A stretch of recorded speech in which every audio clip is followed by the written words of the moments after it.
Hello, আসসালামু আলাইকুম। Welcome to Sharif commerce academy. আজকে অনলাইনে ক্লাস হচ্ছে বিবিএ থার্ড ইয়ার অ্যাকাউন্টিং ডিপার্টমেন্টে অ্যাডভান্স অ্যাকাউন্টিং 1 এই সাবজেক্টের চ্যাপ্টার নাম্বার 2.2।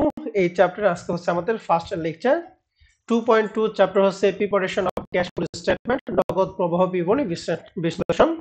এটা আমরা ইন্টারে করছি, তারপরে অনার্স সেকেন্ড ইয়ারে করছি, এখন আমরা থার্ড ইয়ারে করব এবং ফোর্থ ইয়ার আমাদের এই টপিকটা আছে।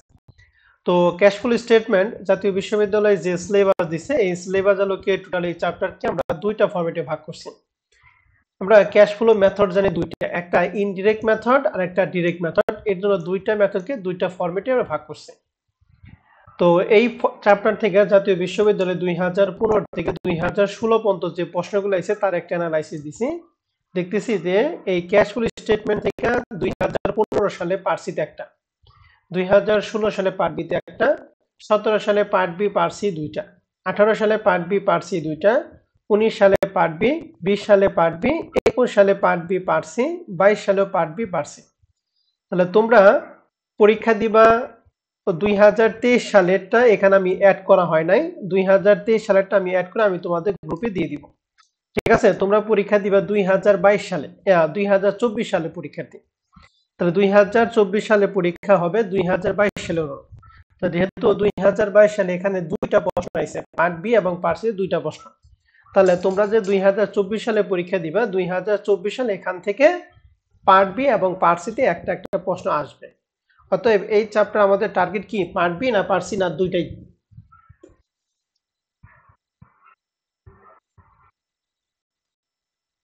দুইটাই। ওকে, এখন আসেন তাহলে আমরা এই ক্যাশ ফ্লো স্টেটমেন্ট সম্পর্কে একটু বেসিক আলোচনা করব, এরপর আমরা অঙ্কে ঢুকবো। যাকে যে প্রশ্নটা করব সবাই অ্যান্সার দিবেন, আমি নাম ধরে ধরে জিজ্ঞেস করব, আমাকে অ্যান্সার দিতে হবে। হ্যাঁ, যদি কথা না বলেন তাহলে তো কথা বলতে পারবেন না, বুঝতে পারবেন না। তাহলে ক্যাশ ফ্লো স্টেটমেন্ট আমরা কয়টা পদ্ধতি করি সবাই বলো তো দেখি।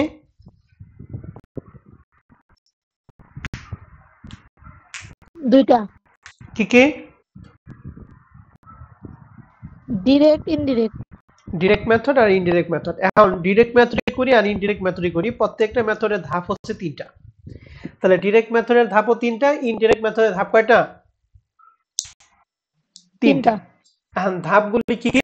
প্রথমটা হচ্ছে অপারেটিং অ্যাক্টিভিটিস, এরপর দুই নাম্বারটা হচ্ছে ইনভেস্টিং অ্যাক্টিভিটিস, তিন নাম্বারটা হচ্ছে ফাইন্যান্সিং অ্যাক্টিভিটিস। এখন আমরা শুরুতে ইনডিরেক্ট মেথডটা শিখবো। তো ইনডিরেক্ট মেথড অঙ্ক করার জন্য প্রথমে কোম্পানির নাম লিখবো, এরপর লিখবো ক্যাশ ফ্লো স্টেটমেন্ট, ব্র্যাকেটে লিখবো ইনডিরেক্ট মেথড। আর এই ক্যাশ ফ্লো স্টেটমেন্টটা করা হয় 1 বছরের জন্য, এর জন্য লিখবো for the year ended 31 December 2000, যা থাকবে তাই। এবার পার্টিকুলার টাকা।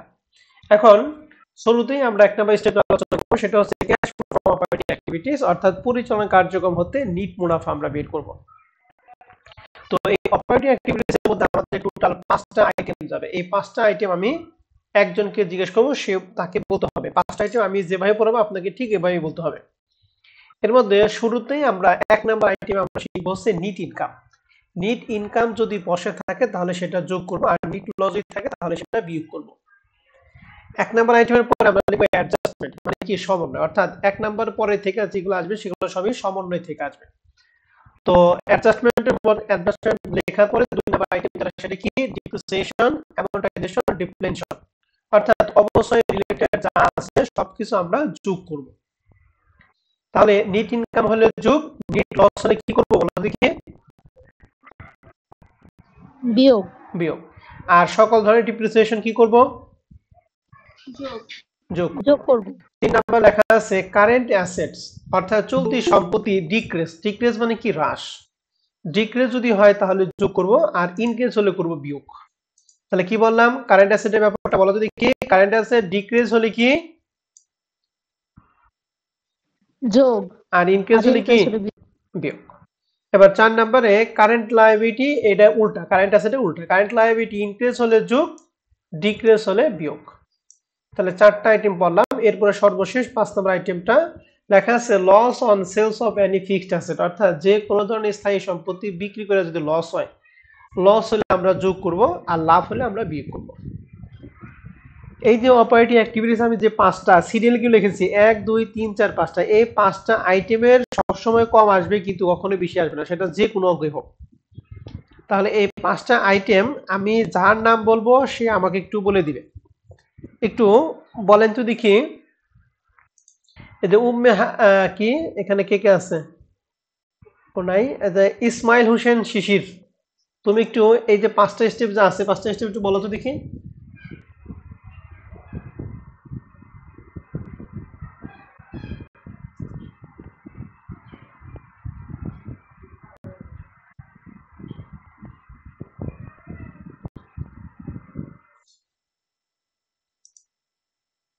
একদম প্রথম থেকে বলো, নেট ইনকাম হলে কি করব?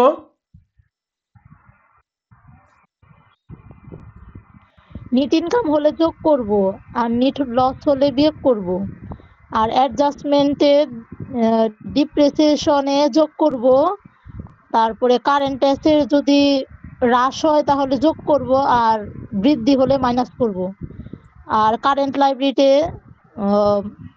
বৃদ্ধি হলে যোগ করব, আর হ্রাস পেলে বিয়োগ করব, আর ওই যে লস অন সেলস এটা যোগ করব, আর যে প্রফিট অন সেলস এটা বিয়োগ করব। তাহলে স্থায়ী সম্পত্তি বিক্রি করে যদি লস হয় লসটা যোগ, আর লাভ হলে লাভটা কি বিয়োগ। এই যে পাঁচটা আইটেম পড়লাম, এই পাঁচটা আইটেমের সমন্বয়ে আমাদের অপারেটিং অ্যাক্টিভিটিস করতে হবে। এবার 2 নাম্বার আইটেমে যাব, cash flow from investing activities. Investing activities মানে কি? বিনিয়োগ কার্যক্রম। এই বিনিয়োগ কার্যক্রমের মধ্যে আসবে দুইটা জিনিস। কয়টা জিনিস বলো তো দেখি, বিনিয়োগ কার্যক্রমে কয়টা জিনিস আসবে? দুইটা। দুইটা। কি কি?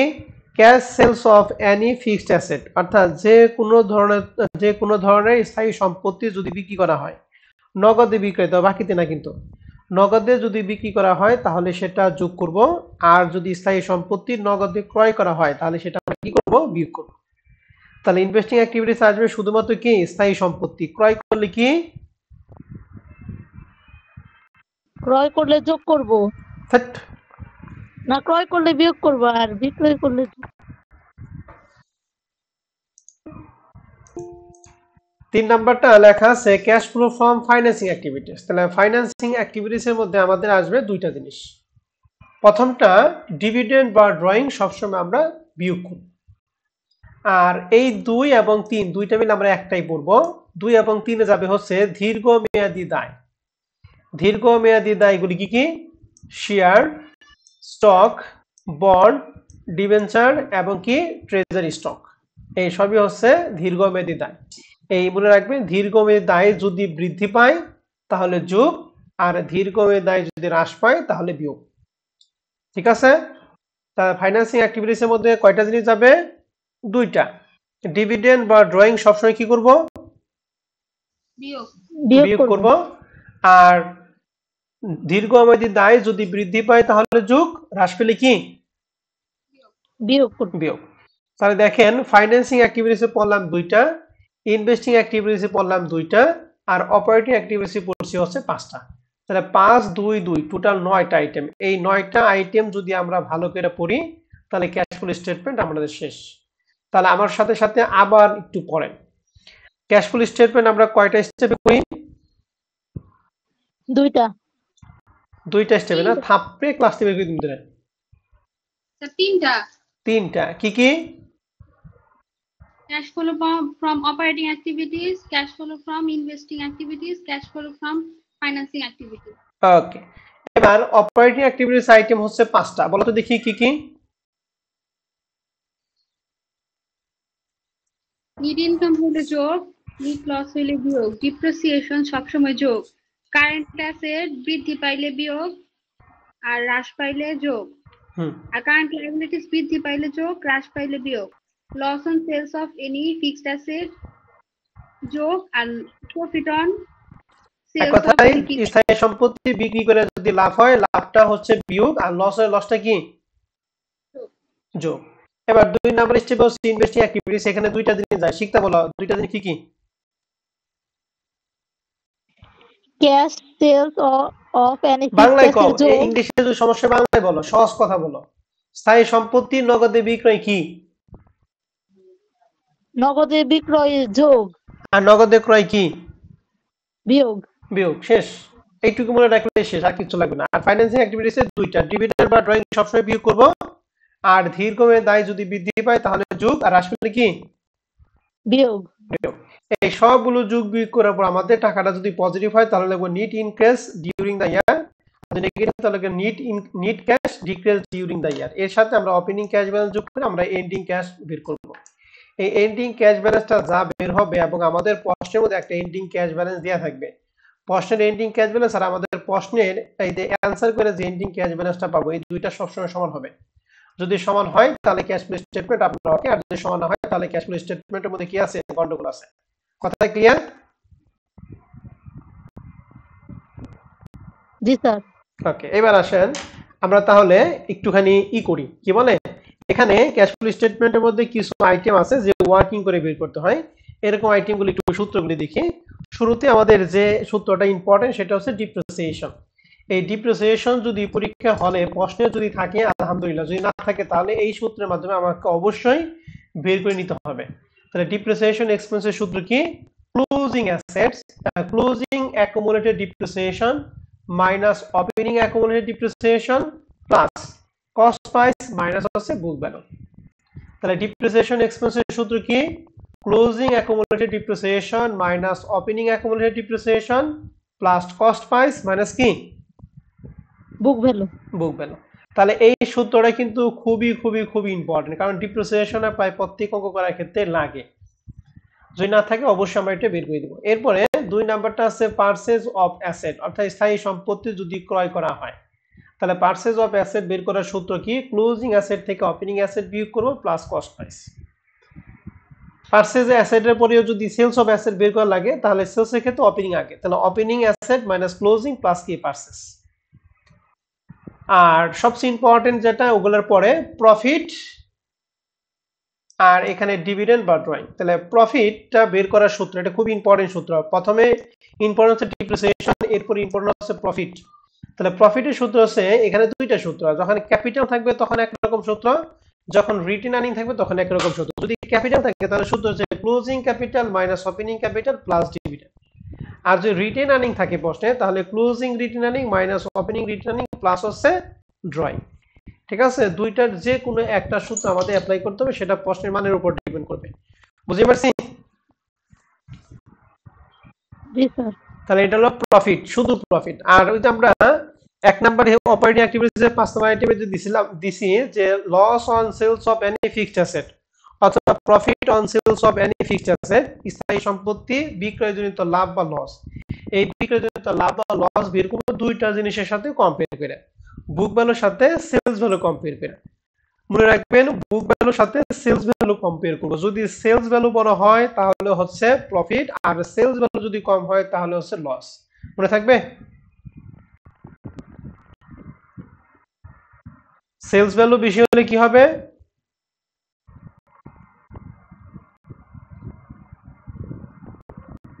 লাভ হবে। আর সেলস ভ্যালু যদি কম হয় লস হবে। লস হবে। ওকে, তাহলে প্রফিট অথবা loss on sales of asset যেটা আমরা বললাম। এরপরে ডিভিডেন্ড বা ড্রয়িং। ডিভিডেন্ড বের করব যখন প্রশ্নে রিটেন আর্নিং দেয়া থাকবে, তখন শুধু কি opening retained earning minus closing plus profit. আর যখন ক্যাপিটাল থাকবে তখন আমরা বের করব ড্রয়িং। ড্রয়িং বের করার সূত্র কি, opening capital minus closing capital plus হচ্ছে প্রফিট। তাহলে এখান থেকে তোমরা 4টা সূত্র তোমরা ভালো করে দেখবা প্রাথমিক অবস্থায়। 1 ডিপ্রিসিয়েশন এক্সপেন্স, 2 প্রফিট, 3 প্রফিট অথবা loss on sales of asset, আর 4 নাম্বারটা হচ্ছে ডিভিডেন্ড। এই ডিভিডেন্ড সূত্র বললে ড্রয়িং এর সূত্র আমরা এমনি পাবো। এই 4টা সূত্র তোমরা দেখবা। আর পারচেজ এবং সেলস এখানে আপাতত দেখা দরকার নেই, তবে এই দুইটার মধ্যে 2টা সূত্র খুবই গুরুত্বপূর্ণ, যে কোনো সময় আমাদের কাজে লাগতে পারে। তাহলে এখানে টোটাল আমরা 7টা সূত্র পেলাম। 7টা সূত্রের মধ্যে আজকে তোমরা দেখো 5টা এবং আগামী ক্লাসে দেখো বাদ বাকি 2টা। তো এই ছিল আমাদের এই ক্যাশ ফ্লো স্টেটমেন্টের বেসিক আলোচনা। এখন এই আলোচনার উপর ভিত্তি করে আমরা কিছু অঙ্ক করব। ঠিক আছে, তাহলে প্রথম প্রশ্নটা দেখেন।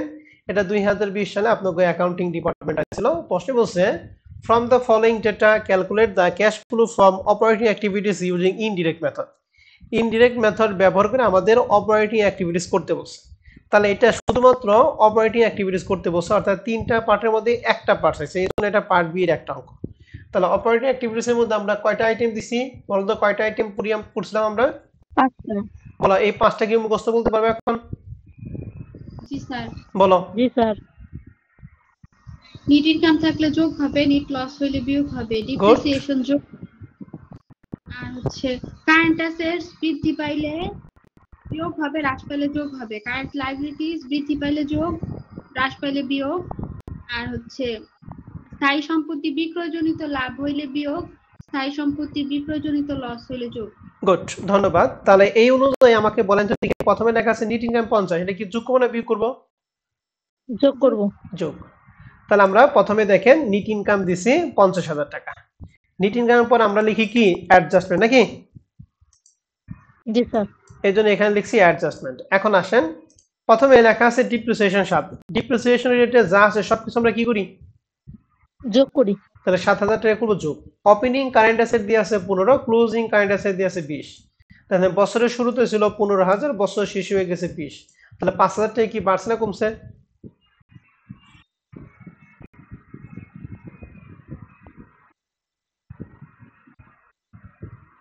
বলেন। হ্যাঁ, আমি যোগ বিয়োগের কথা বলি না, আমি বলছি কি 5,000 টাকা কি বাড়ছে নাকি কমছে এই কথা বলছি। বাড়ছে। তাহলে বাড়ছে মানে কি ইনক্রিজ হইছে। তাহলে কারেন্ট অ্যাসেট যদি ইনক্রিজ হয় আমরা কি যোগ করি না বিয়োগ করি? বিয়োগ করি। বিয়োগ করি। গুড। তাহলে আমরা এখানে লিখছি ইনক্রিজ ইন কারেন্ট অ্যাসেট। এই যে ইনক্রিজ যেটা যেহেতু বিয়োগ করব, বিয়োগ করে সেটা আমরা ব্র্যাকেটে কি করব আটকে দিব। ঠিক আছে? জি স্যার। এরপর আছে ওপেনিং কারেন্ট লায়াবিলিটি দিয়ে আছে 20,000, ক্লোজিং হয়ে গেছে 18। তাহলে এখানে 2,000 কারেন্ট লায়াবিলিটি বাড়ছে না কমছে? কমছে। তাহলে কারেন্ট লায়াবিলিটি আমরা জানি কারেন্ট লায়াবিলিটি কমলে কি বিয়োগ। বিয়োগ। এজন্য কারেন্ট লায়াবিলিটি ডিক্রিজটা আমরা বিয়োগ করব। বোঝা গেছে সবাই? জি স্যার। ওকে, এবার 3 নাম্বার আছে gain on sales of fixed asset, অর্থাৎ স্থায়ী সম্পত্তি বিক্রি করে তোমার লাভ হইছে। তাহলে লাভটা আমরা কি করি? বিয়োগ। আর লসটা কি করি? যোগ। কথা বোঝা গেছে? তাহলে এই 2,000 কি যোগ করব না বিয়োগ করব?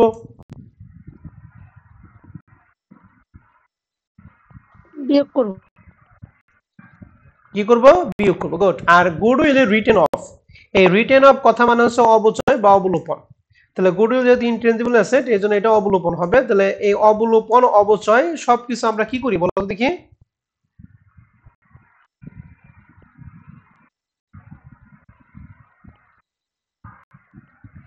হ্যালো, অবচয় অবলোপন আমরা সবসময় কি করি?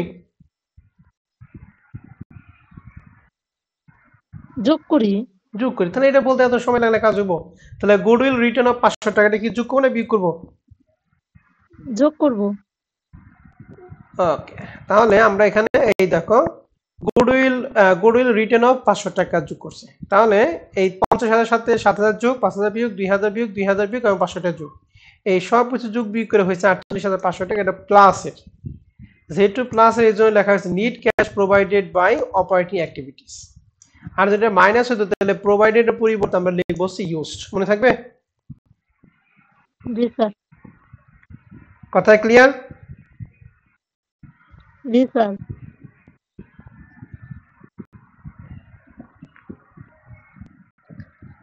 আমরা 1 নাম্বার অঙ্কটা কি সবাই বুঝতে পারছি? জি স্যার, বুঝতে পারছি। ওকে, ঠিক আছে। তাহলে 1 নাম্বার অঙ্ক আমরা ক্লিয়ার। এখন আমরা একটু চলে যাব হচ্ছে 2 নাম্বার অঙ্কটা। হ্যাঁ, 2 নাম্বার অঙ্কটা নিছি আমরা কমার্স পাবলিকেশনের বই থেকে। তো 2 নাম্বার প্রশ্নটা কি আছে একটু ভালো করে খেয়াল করি। লেখা আছে Sun company comparative balance sheet আর প্রেজেন্টেড ভ্যালু। এই অঙ্কটা কিন্তু পুরো একটা অঙ্ক আমরা করব A to Z। অতএব এটা ভালো করে সবাই খেয়াল করব। তা এখানে কম্পারেটিভ ব্যালেন্স শিট দিয়ে আছে। কম্পারেটিভ ব্যালেন্স শিট মানে তুলনামূলক ব্যালেন্স শিট। যখনই এটা থাকবে তখনই হচ্ছে যে আমরা দুইটা বছরের সাথে কম্পেয়ার করব। আমাদের এখানে দুইটা বছর কি কি? 20-21। 20। তাহলে এই দুইটার মধ্যে আমাদের কারেন্ট ইয়ার কোনটা আর প্রিভিয়াস ইয়ার কোনটা?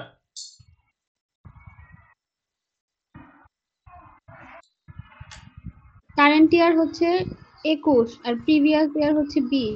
গুড। তাহলে আমরা এখানে কারেন্ট ইয়ার 21, প্রিভিয়াস ইয়ার হচ্ছে 20। তাহলে এখানে অ্যাসেটের মধ্যে আমাদের কি কি অ্যাসেট আছে আমরা একটু দেখি। প্রথমে ক্যাশ, অ্যাকাউন্ট রিসিভেবল। এই ক্যাশ এবং অ্যাকাউন্ট রিসিভেবল দুইটা কি সম্পদ? চলতি সম্পদ। আমরা জানি চলতি সম্পত্তি যদি বৃদ্ধি পায় তাহলে বিয়োগ, হ্রাস পেলে হচ্ছে যোগ। ইনভেস্টমেন্ট কে আমরা ইনভেন্টরি মনে করি না, ইনভেস্টমেন্ট কিন্তু ইনভেস্টমেন্ট, ঠিক আছে? তাহলে ইনভেস্টমেন্ট, ইকুইপমেন্ট এই দুইটাই আমরা স্থায়ী সম্পত্তির মধ্যে ধরবো। আমরা জানি স্থায়ী সম্পত্তি ক্রয় বিক্রয় এটা কোন অ্যাক্টিভিটিস যায়? ফাইন্যান্সিং অ্যাক্টিভিটিস যায়, ঠিক আছে? আর এই অ্যাকুমুলেটেড ডিপ্রিসিয়েশন যেটা, সেটা হলো সম্পদের বিপরীতে দায়। এটা আমাদের লাগবে হচ্ছে যদি প্রশ্নের ডিপ্রিসিয়েশন উল্লেখ না থাকে তাহলে এইটার মাধ্যমে আমরা ডিপ্রিসিয়েশন বের করব। ডিপ্রিসিয়েশন বের করার সূত্র আমরা জানি closing accumulated depreciation minus opening plus cost price minus book value, ঠিক আছে না? জি স্যার।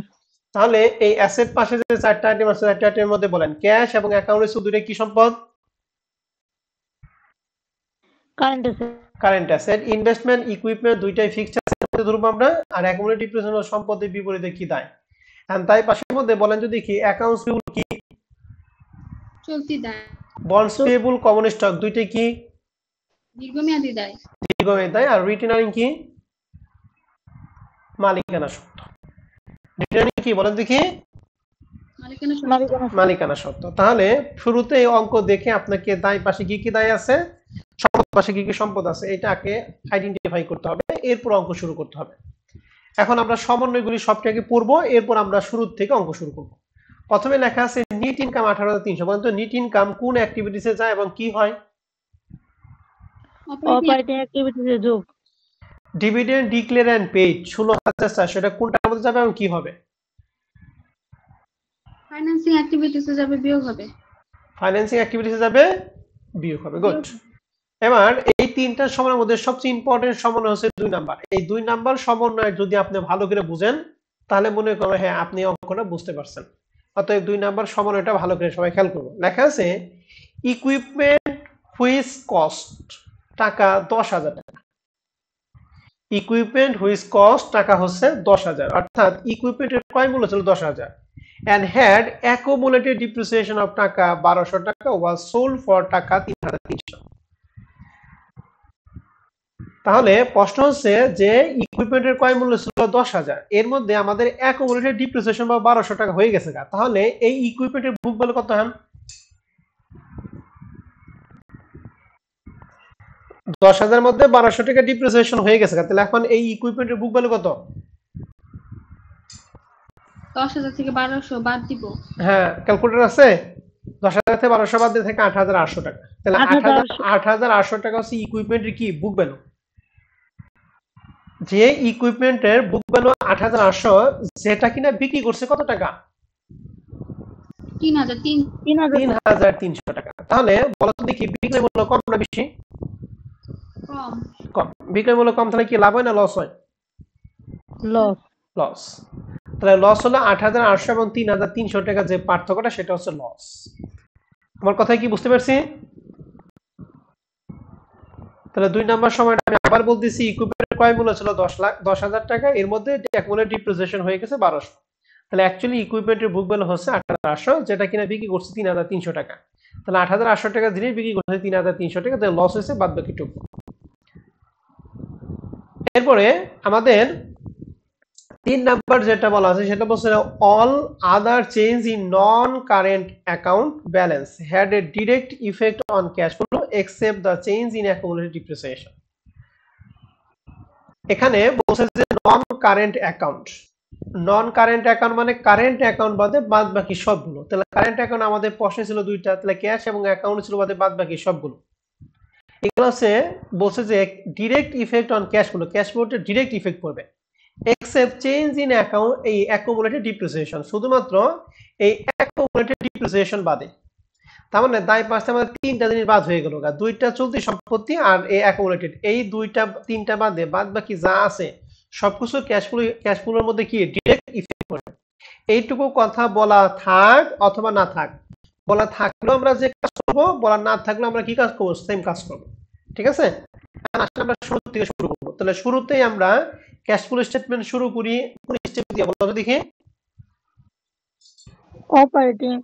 তাহলে আমরা এখানে 2 নাম্বার অঙ্কে লিখছি cash flow from operating activities এর মধ্যে প্রথমে হচ্ছে নিট ইনকাম। নিট ইনকাম ছিল 18,300 টাকা। নিটিনের পর আমরা লিখি অ্যাডজাস্টমেন্ট। অ্যাডজাস্টমেন্টে প্রথমে দেখি ডিপ্রিসিয়েশন। হ্যাঁ, ডিপ্রিসিয়েশন বের করার সূত্র কি? Closing accumulated depreciation minus opening plus cost price minus কি?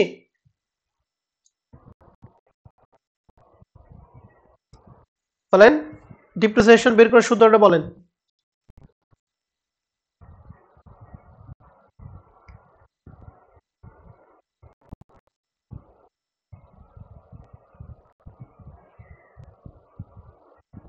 যদি না পারেন এখানে ক্লাস শেষ। ডিপ্রিসিয়েশনে যদি সূত্রটা না বলা পারেন।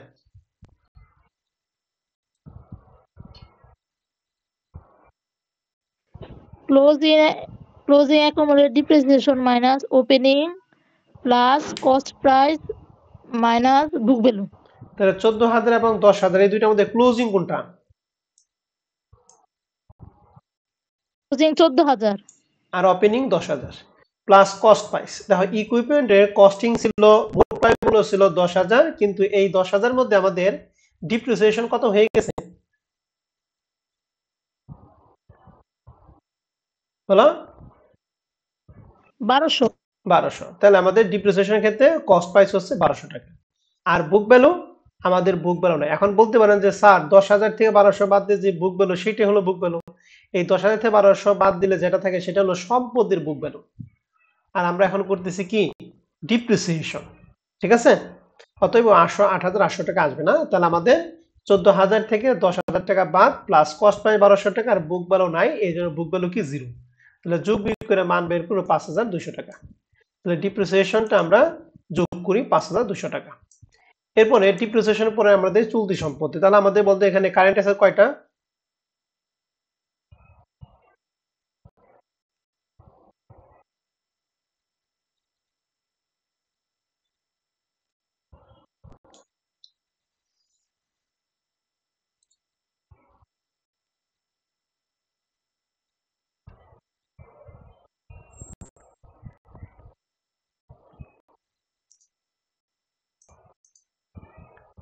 অ্যাসেট ক্লাসের মধ্যে কারেন্ট অ্যাসেট কয়টা?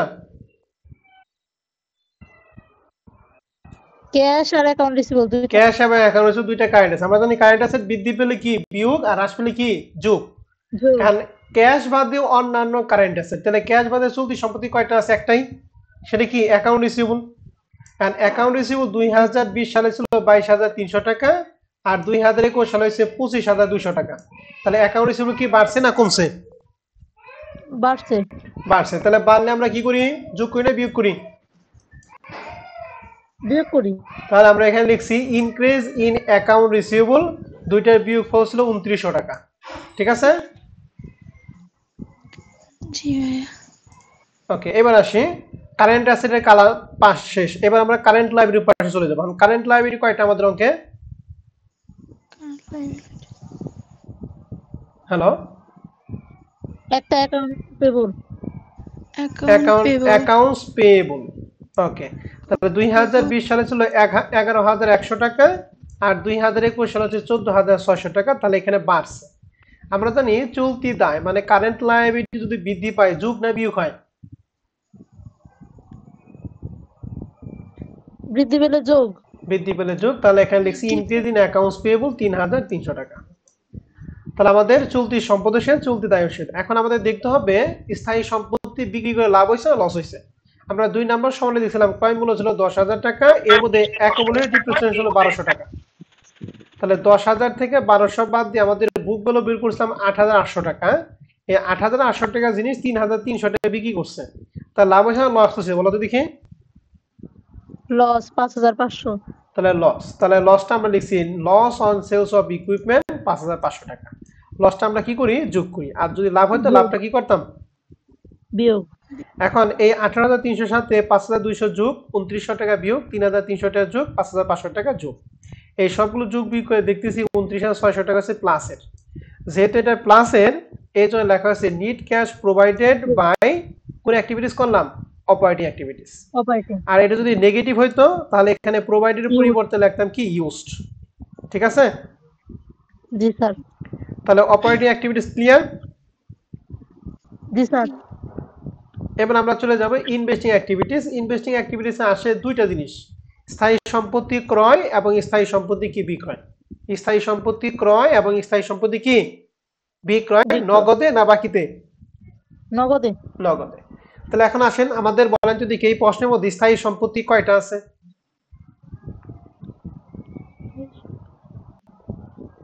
দুইটা, ইকুইপমেন্ট আর ইনভেস্টমেন্ট। গুড, ইকুইপমেন্ট এবং ইনভেস্টমেন্ট। প্রথমে দেখি ইনভেস্টমেন্ট। ইনভেস্টমেন্ট 2020 সালে ছিল 16,000, 2021 হয়েছে 20,000, তাহলে 4,000 বাড়ছে না? এখন বলো স্থায়ী সম্পত্তি বাড়ে কখন? বিক্রি করলে বাড়ে না কমলে বাড়ে? বিক্রি করলে বাড়ে নাকি ক্রয় করলে বাড়ে? বিক্রি করলে বাড়ে। বিক্রি করলে বাড়ে। থাপড়িয়া তোর ক্লাস বের করে দিন। সম্পত্তি বলে বিক্রি করলে বাড়ে বলে, নগদ টাকা সে বাড়ে, কিন্তু সম্পত্তি কি বাড়ে না কমে? কমে। আমি আমার কাছে 10 লাখ টাকা ইকুইপমেন্ট, আমি এখান থেকে 5 লাখ টাকা বিক্রি হইলাম, নগদ টাকা বাড়ছে কিন্তু ইকুইপমেন্ট তো কমছে নাকি? জি স্যার। তাহলে এখানে 16,000 টাকা পরিবর্তে হয়েছে কত? 20,000 টাকা। তাহলে সম্পদ মানে ইনভেস্টমেন্ট বাড়ছে না কমছে? বাড়ছে নাকি? 4,000 টাকা। 4,000 টাকা। এখন স্থায়ী সম্পত্তি যদি বাড়ে আমরা কি যোগ করি না বিয়োগ করি? এখানে সরি, আমরা স্থায়ী সম্পত্তির ক্ষেত্রে পড়ছিলাম যদি পারচেজ করি তাহলে বিয়োগ করি, আর যদি সেলস করি তাহলে কি করি? যোগ করি, তাই তো? যোগ করি। জি স্যার। তাহলে এখানে 4,000 যেহেতু ইনভেস্টমেন্ট পারচেজ করছে, তাহলে এই পারচেজটা আমরা কি যোগ করব না বিয়োগ করব? বিয়োগ করব। কেন বিয়োগ করব? কারণ পারচেজ করলে নগদ টাকার পরিমাণ কি কমে যায়, আর সেলস করা হলে নগদ টাকার পরিমাণ কি বৃদ্ধি পায় নাকি? এই জন্য ইনভেস্টমেন্ট 4,000 টাকা আমরা কি লিখছি? লিখছি পারচেজ অফ ইনভেস্টমেন্ট 4,000 টাকা, ব্র্যাকেটে আটকে দিছি, ব্র্যাকেট আটকা মানে কি বিয়োগ করছে। এবার আরেকটা স্থায়ী সমস্যা কি ইকুইপমেন্ট। এখন ইকুইপমেন্ট দেখেন বছরের শুরুতে মানে 2020 সালে ছিল 70 আর 2021 সালে ছিল 60,000 টাকা, তাহলে কত টাকা কমে গেছে? 10,000। কিন্তু আমাদের সমন্বয়ে বলা আছে যে এই যে সবার শেষে বলছে ওয়াজ সোল্ড ফর টাকা হচ্ছে 3,300 টাকা, মানে পুরোটা পড়ি ইকুইপমেন্ট হুইচ কস্ট 10,000 টাকা, মানে এই যে এই দুইটার যে ডিফারেন্স যে 10,000, ওই 10,000 টাকা বলছে, যার অ্যাকাউন্টের ডিপ্রিসিয়েশন হচ্ছে 1,200 টাকা, তাহলে এই দুইটা বিয়োগ ফল হয় বুক ভ্যালু হচ্ছে 8,800, যেটা বিক্রি করছে 3,300। তাহলে অ্যাকচুয়ালি বিক্রি কত করছে? 8,800 টাকা না 3,300 টাকা? 3,300 টাকা। সমন্বয়ে আমাদের যা বলা থাকবে এইটার পার্থক্যটা আমরা নিতে পারবো না। সমন্বয়ে যদি এই দুটার পার্থক্য কম থাকে আমরা কমই দিব, বেশি থাকলে বেশি দিব, আর সমান থাকলে তো আলহামদুলিল্লাহ ভালো। আমরা সবসময় সমন্বয়টা বেশি অগ্রাধিকার দিব। তাহলে যেহেতু এই জন্য পার্থক্য দেখতেছি 10, কিন্তু সমন্বয় বলা আছে 3,300 টাকা, তাহলে ইকুইপমেন্ট অ্যাকচুয়ালি বিক্রি কত করছে? 3,000 কত? 300। তাহলে আমরা এখানে লিখছি সেলস অফ ইকুইপমেন্ট 3,300 টাকা। তাহলে ইকুইপমেন্ট এবং সেল দুইটাই দিয়ে ফেলাম। এখন এই দুইটা যোগ বিয়োগ ফল দেখতেছি 700 টাকা আছে মাইনাসের, এটা লেখা আছে নিট ক্যাশ ইউজড বাই কি অ্যাক্টিভিটিস করলাম? ইনভেস্টিং। বুঝতে পারছি ইনভেস্টিং অ্যাক্টিভিটিসটা? জি স্যার। কারো কোনো সমস্যা আছে? স্যার ওই পারচেজটা একটু বুঝাই দিবেন না, পারচেজ অফ ইনভেস্টমেন্ট এর পারচেজ কিভাবে হলো বুঝবো? আরে ভাই দেখো, মনে করো তোমার কাছে শুরুতে একটা বিনিয়োগ ছিল যার দাম হচ্ছে 16,000 টাকা। মনে করো 2025 সালে 16,000 টাকা বিনিয়োগ তোমার কাছে আছে, 2026 সালে ওই বিনিয়োগটা হয়ে গেল 20,000 টাকা। তাহলে এখন এই বিনিয়োগটা কি বিনিয়োগের টাকা বাড়ছে না? এখন বাড়ে কখন? সম্পত্তি বাড়ে কখন? সম্পত্তি বিক্রি করলে বাড়ে নাকি ক্রয় করলে বাড়ে? ক্রয় করলে। তাহলে এটা ক্রয় করছে। আচ্ছা ওকে, তাহলে আমাদের এই ইনভেস্টিং অ্যাক্টিভিটি শেষ। এখন আমরা চলে যাব ফাইন্যান্সিং অ্যাক্টিভিটি। ফাইন্যান্সিং অ্যাক্টিভিটিতে কয়টা জিনিস যাই বলছিলাম আমরা? দুইটা। কি কি? ডিভিডেন্ড। ডিভিডেন্ড বা ড্রয়িং সবসময় বিয়োগ হবে আর দীর্ঘমেয়াদী। তাহলে এক নম্বর সমন্বয় দেখেন শেষে লেখা আছে ডিভিডেন্ড ডিক্লেয়ার এন্ড পেইড 16,000 কত টাকা? 400 টাকা। তাহলে ডিভিডেন্ড এন্ড ডিক্লেয়ার পেইড করছে 16,400 টাকা। তাহলে এই 16,400 টাকা আমরা ডিভিডেন্ডটা কি যোগ করব না বিয়োগ করব? বিয়োগ করব। তাহলে এখানে ডিভিডেন্ডটা আমরা বিয়োগ করছি। এরপর আমরা দেখব যে দীর্ঘমেয়াদী দায়। আমাদের প্রশ্নে দীর্ঘমেয়াদী দায় কয়টা আছে একটু বলেন তো দেখি। বন্ডস পেবল আর কমন স্টক। ওকে, বন্ডস পেবল দেখেন 2020 সালে ছিল 30,000, 2021 সালে ছিল 10,000, তাহলে 20,000 টাকা কমছে না বাড়ছে? কমছে। তাহলে আমরা জানি কমলে বিয়োগ করতে হয়, তাহলে কমার জন্য লিখতে হবে redemption. Redemption of bonds payable, redemption মানে পরিশোধ। তাহলে বন্ডস পেবল পরিশোধ করছি 20,000 টাকা, এই জন্য ব্র্যাকেট আটকে দিছি। আর কমন স্টক দেখেন আগে ছিল 45, পরে হচ্ছে 50, তাহলে 5,000 কি বাড়ছে না কমছে? বাড়ছে। বাড়লে লিখতে হয় ইস্যু, এই জন্য লেখা হয়েছে ইস্যু অফ কমন স্টক 5,000 টাকা। তাহলে বুঝতে পারলাম দীর্ঘমেয়াদী আয় যদি বাড়ে তাহলে লিখবো ইস্যু, আর যদি কমে তাহলে কি লিখবো রিডেমশন। মনে থাকবে? এন্ড রিডেমশন যদি মনে না থাকে তাহলে আপনি লিখবেন পেইড। ঠিক আছে? তাহলে এই ফাইন্যান্সিং অ্যাক্টিভিটিসের যে তিনটা আইটেম দিলাম, এই তিনটা আইটেম কি ক্লিয়ার? জি স্যার। এখন এই তিনটা যোগ বিয়োগ ফল হচ্ছে 31,400 টাকা, এইটাও নেগেটিভ। এটা লেখা আছে net cash used by financing activities. তো দেখেন আমরা অপারেটিং অ্যাক্টিভিটিসে পাইছি প্লাসের 29,600, ফাইন্যান্স ইনভেস্টিং অ্যাক্টিভিটিসে পাইছি মাইনাসের 7,000, আর ফাইন্যান্স অ্যাক্টিভিটিসে পাইছি মাইনাসের 31,400। তাহলে 29,600 এর সাথে 700 টাকা বিয়োগ আর 31,400 টাকা বিয়োগ, যোগ বিয়োগ করার পর পাইলাম 2,500 টাকা। এটা নেগেটিভ, যেহেতু নেগেটিভ এর জন্য লিখছি net cash decrease during the year. আর এই নেগেটিভ না হয়ে যদি পজিটিভ হতো তাহলে লিখতাম ডিক্রিজের পরিবর্তে লিখতাম কি ইনক্রিজ। এখন এই যে ডিক্রিজ বা ইনক্রিজের যে টাকা, এই টাকার সাথে ওপেনিং ক্যাশের টাকা আমরা যোগ করব। সবসময় ওপেনিং ক্যাশের টাকা আমরা যোগ করে ক্লোজিং টাকা বের করব। তাহলে আমাদের যে প্রশ্ন ছিল এই প্রশ্নের মধ্যে ওপেনিং কত বলো তো দেখি? 15,200 না 17,700 টাকা? 17,700। তাহলে আমরা লিখছি ওপেনিং ক্যাশ ব্যালেন্স 17,700 টাকা। তাহলে 17,700 প্লাস আর 2500 মাইনাসে, তাহলে দুইটা যোগ করব না বিয়োগ করব? যোগ করব। গাদা এই 2500 টাকা মাইনাসের আর 17,700 টাকা প্লাসের, তাহলে এই দুইটা কি যোগ করব না বিয়োগ করব? বিয়োগ করব। বিয়োগ করব। তাহলে 17,700 থেকে 2500 যদি যায় তাহলে হচ্ছে 15,200 টাকা। এটার নাম হচ্ছে এন্ডিং ক্যাশ ব্যালেন্স।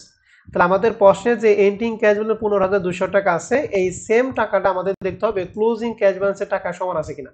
তো আমাদের ক্লোজিং ক্যাশ ব্যালেন্সের টাকা কত? 15,000 কত? 200 টাকা। তাহলে এই দুইটা যদি মিলা জায়গা তাহলে মনে করুন আপনার ক্যাশ ফ্লো স্টেটমেন্ট ক্লিয়ার, মানে অঙ্কটা হয়েছে। আর যদি না মিলে তাহলে কিন্তু অঙ্কের মধ্যে গন্ডগোল আছে। ঠিক আছে? জি স্যার। তাহলে এই 2 নাম্বার অঙ্কের কোনো আইটেম নিয়ে যদি কোনো সমস্যা থাকে আমার সাথে আপনারা কথা বলেন। সমস্যা নেই স্যার। ওকে, আজকে যেহেতু নতুন ক্লাস আমরা প্রবলেম 1 এবং 2 এর মধ্যেই রাখলাম। হচ্ছে প্রবলেম 3 থেকে আমরা আগামী ক্লাসে তোমাদের পড়াবো। ঠিক আছে? প্রবলেম 3 থেকে আগামী ক্লাসে 2-3 অঙ্ক করে এরপর আপনাদের বাসায় কাজ দিয়ে শুরু করব। ঠিক আছে? তাহলে আজকের রেকর্ড ক্লাস এখানেই থাকবে।